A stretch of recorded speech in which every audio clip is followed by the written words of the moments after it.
Hi, my name is Jenna, and today I'm going to be telling you guys all about my journey with ADHD. Now, I just want to say before I start, thank you so much. I just hit 1,000 subscribers on YouTube. I've been on YouTube for 6 years and I just hit 1,000 subscribers, so thank you. This has been kind of a passion project for me. I haven't really put a ton of focus and energy on the channel, but I'm hoping to more, and obviously I've, changed niches and different types of videos over the years, but I feel like finally I've figured out kind of what I want to talk about, and that's just myself, marketing, Minnesota things that I basically really just like to talk about. And it's hard to niche down, but today I'm going to be talking about something that affects me and affects a lot of people, especially women, that may have recently found out that it affects them and they had no idea their entire lives, just like me. And that is ADHD. So I'm going to be talking a little bit today all about ADHD and what that means. What is ADHD? How did I find out that I had it? Have I been diagnosed?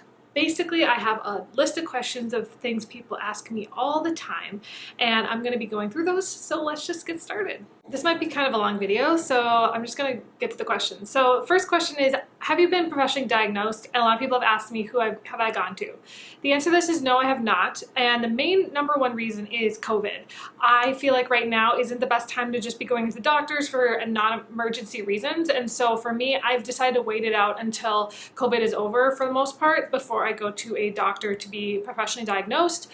So in the meantime, I am spending my time learning a ton about ADHD as I have gone through all the symptoms. I know it's weird to self-diagnose, but even with ADHD, a lot of women, it's a new thing for women to realize they have it. There's not as much stuff out there for adults as there is for kids, but there's so much more coming out every single day. And I think the biggest thing is you know yourself. I know myself. I know what I've been like my whole life. And for me, seeing all the symptoms there on paper, it really clicked with me that this is something that I have been dealing with my whole life. So for me, I'm at the point where I'm not officially diagnosed nor taking medication, but I am spending a ton of time learning about ADHD, some of the tools, some of the resources, and all of the things, just understanding myself better. So at this point, I am not officially diagnosed. I am more self-diagnosed, and it's something that I'm going to eventually work to be professionally diagnosed. So that's something I just wanted to say, is that I'm coming from a place of this is what I truly believe is happening to me, and this is something I truly believe. And there are a lot of people out there who also believe they have ADHD and aren't officially diagnosed yet. I'm not saying I haven't been or said, they said, oh, you're not. I haven't been to anyone yet. I only found out a couple months ago, so it's definitely only been recent. But I'm excited to eventually, because I believe that I will be.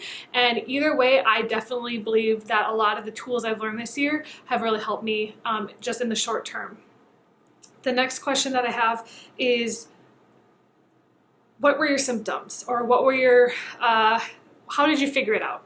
Well, first off, I actually found out through TikTok, of all places. I got really into TikTok this year, and I started following a woman named Danny Donovan, who I highly recommend checking out. And she showed us a video, it was 30-second video, 15-second video, where she just listed off a bunch of symptoms of ADHD that people might not realize that they have it. And as I watched that video, I just got this feeling in my gut of, oh my gosh, this is it. I have this. And it's not like ADHD is a rare condition. Obviously I'd heard of it. I just never thought I fit the profile. I knew people growing up who had it, mostly boys, and I just never thought that it was something that I would have, because obviously it manifests differently in women.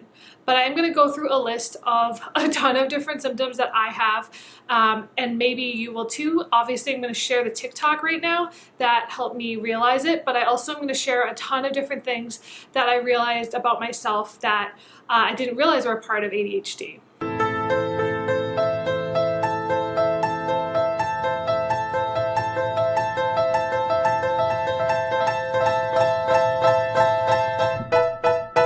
Guess who's back?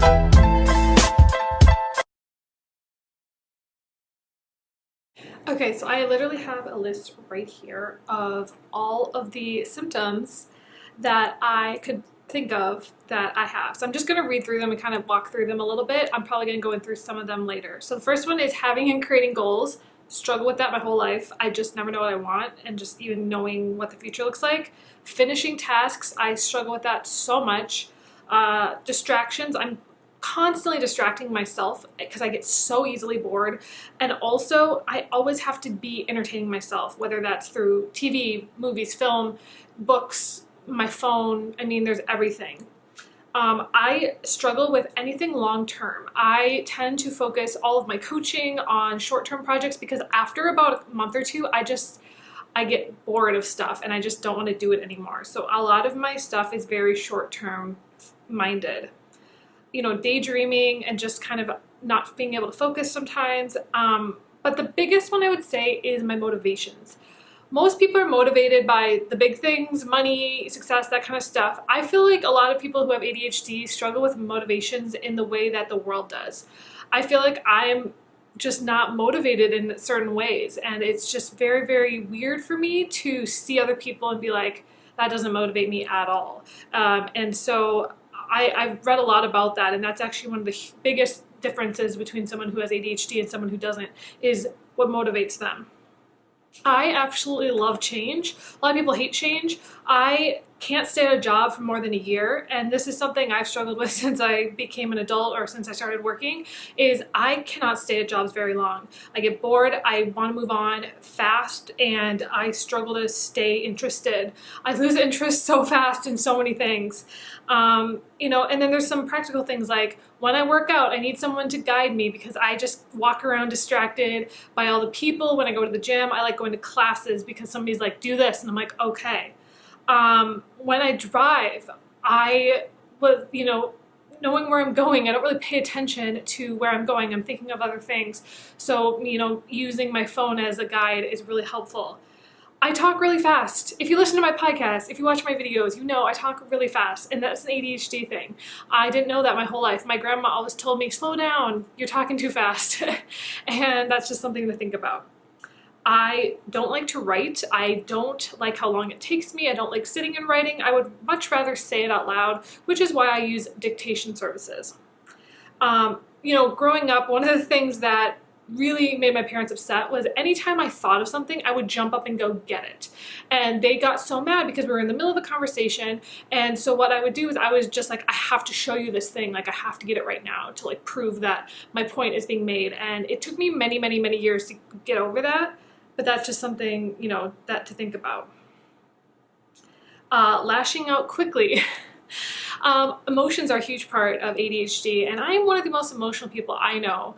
And, you know, a couple years ago I realized I was an empath, but what I didn't realize was, wait, maybe I'm not an empath, but I actually just have ADHD. So it's an actual like mental disorder, and not just I feel very like empathetic. It's just my emotions are really, really strong.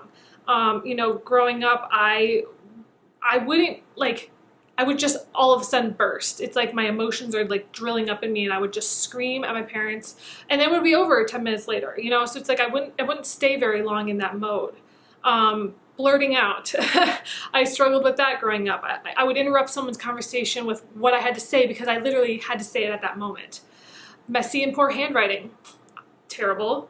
Messy in general. I have always been messy. My desk growing up at school, the teachers would say, Jenna, you're so messy, like you have to clean up, and I just could never get through that. As a kid, I would change my clothes 4 or 5 times a day. My parents didn't get it. They're like, why do you keep changing your clothes? When I was growing up, one of my favorite activities was where I would read and rollerblade at the same time. Crazy, but I was just like, I can't just rollerblade. I have to like do something else too. Same with when I was watching TV, I'd always be playing with dolls as well. Like I had to do both. I started getting panic attacks when I was 11. So anxiety is a huge link with ADHD. And so, you know, I knew even as a child that I had a lot of anxiety, and a lot of that comes from being overly stimulated with all the things that I'm focusing on. The thing about ADHD, a lot of people call it a deficit. It's actually the opposite. You're focused on too many things at once. So that's something I learned about ADHD. I took the Strengths Finders in college, and 2 of my top strengths, one is ideation, which is coming up with new ideas. That's a really big ADHD thing, as well as empathy.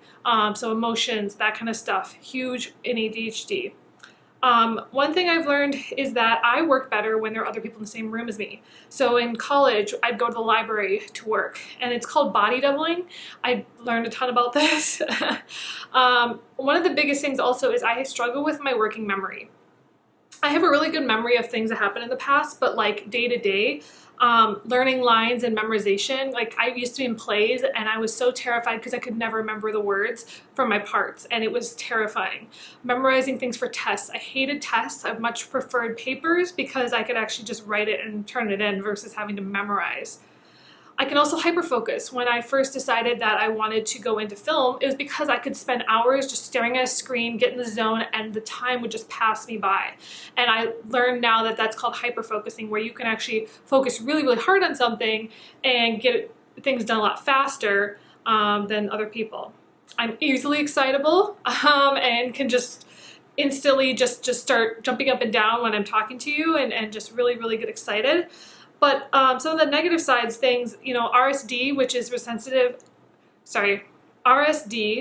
rejection sensitivity disorder. Basically, I struggle with self-esteem. I've had those issues since I was a child. Social anxiety, fear of failure, sensitive to criticism, overthinking. Everything that I think in my brain is overly thinking. I live in the now. I don't really live in the past or in the future. So sometimes it's actually hard for me to miss people because I'm just so in the now. I work hard to conform. I feel like college was a really great example of this. I really tried to be normal and fit in. And I think the harder I worked, the more people were just very not with it. So I think I just kind of gave up one day, and that's actually when things got better for me, was when I stopped trying so hard to fit in. And then finally, making decisions. I struggle so hard with making decisions. I'm very indecisive. And these are all things that are considered ADHD symptoms. Now, you might have some of these, but I would say you have to have like 80 to 90% of the things that I said in order to be considered ADHD. There are a couple symptoms of ADHD that I don't think I have. One of them is being late. It's been drilled into my family for years to be on time, so I'm very prompt for the most part. I've also set up systems for myself to remember where to be at times. That's like the biggest one that I would say I don't fit with, but a lot of that is from growing up in my house. So those are the main symptoms. I'm going to talk a little bit about some resources as well as some tools that I've kind of learned over the years. Okay, so the first thing I want to talk about is some resources for those of people who may be thinking they have ADHD. I would say the biggest help for me have been some Facebook groups I'm in, as well as some podcasts and books. I will be listing them all in the description of this video, but the number one thing that I think helped me is, you know, just searching online, Googling things, Pinterest, reading articles, going down rabbit holes on Instagram. I have an entire resource full of my favorite podcasts, my favorite books, my favorite Facebook groups, but these are all going to be really helpful, and they are going to be in the description on an Airtable board. I also have been utilizing different things in my life to try to organize myself. That's the other thing about this is, yes, I can learn a ton about ADHD, but how am I actually going to help myself move forward?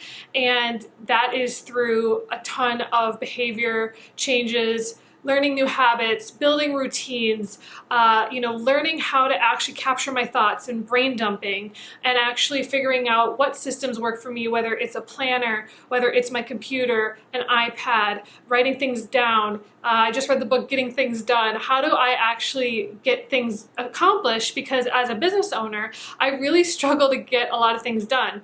I feel like sometimes I'm in a hamster wheel, just moving, but not actually getting things done the right way, because again, I struggle with prioritizing. So I just kind of wanted to share some of those symptoms. I wanted to share that, it's been about over 6 months since I've realized that I have ADHD, and honestly, it's been a life-changing experience. I've been able to look back at my life so much and realize, oh, that was actually not my personality. That was an ADHD thing, or this was an ADHD thing. And, I want to talk about ADHD because so many women I know have it because I think we just attract each other.